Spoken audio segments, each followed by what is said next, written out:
Subscribe now and press the bell icon. इतिहास इस बात की तस्दीक करता है कि दिल्ली के लाल किले पर हमेशा से ही मुस्लिम शासकों का राज रहा है, लेकिन सन 1783 में ऐसा पहली बार हुआ जब सिख सेना ने बादशाह शाह आलम को घुटनों पर ला दिया और लाल किले पर केसरी निशान साहिब झंडा लहराया था। वाकया कुछ ऐसा था कि इससे पहले दिल्ली में कई सिख गुरुओं को शहीद किया गया था, लेकिन उन जगहों पर न तो कोई गुरुद्वारा बनाया गया और न ही सिखों को इसका अधिकार दिया गया। इसके साथ ही इसी दीवाने आम में बैठकर 1716 में सिखों के बहादुर योद्धा बाबा बंदा सिंह बहादुर को 740 सिखों के साथ शहीद करने का फरमान सुनाया गया था।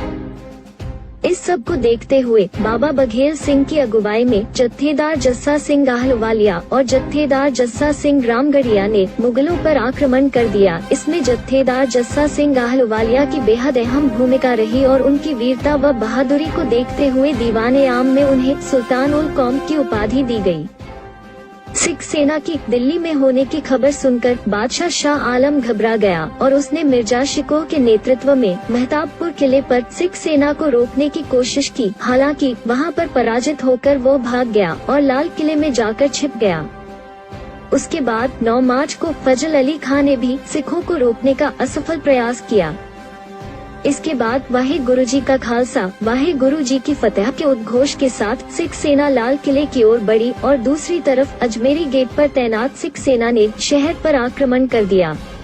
मुगल सेना युद्ध करने की बजाय छिप गई। 11 मार्च को सिख सेना लाहौरी गेट और मीना बाजार को पार करती हुई लाल किले के दीवाने आम पहुंच गई और वहां कब्जा कर लिया। दीवाने आम पर कब्जा करने के बाद सिख सेना ने लाल किले के मुख्य द्वार पर खालसा पंथ का केसरी निशान साहिब यानी झंडा फहराया। ऐसा इतिहास में पहली बार हुआ था जब सिख सेना ने लाल किले पर कब्जा किया था।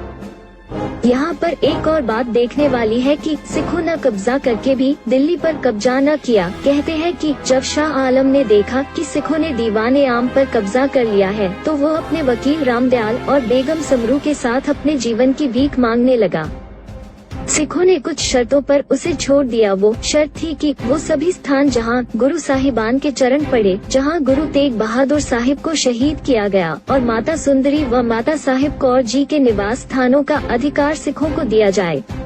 और साथ ही में बादशाह शाह आलम को कहा कि वो 7 स्थानों पर गुरुद्वारा साहिबान के निर्माण के आदेश जारी करे। गुरुद्वारों के निर्माण तथा अन्य खर्चों की पूर्ति के लिए कर की वसूली में से 6 आने प्रति रुपया उन्हें दिया जाए और जब तक गुरुद्वारों का निर्माण पूरा नहीं हो जाता तब तक 4000 सिख सैनिक दिल्ली में ही रहेंगे।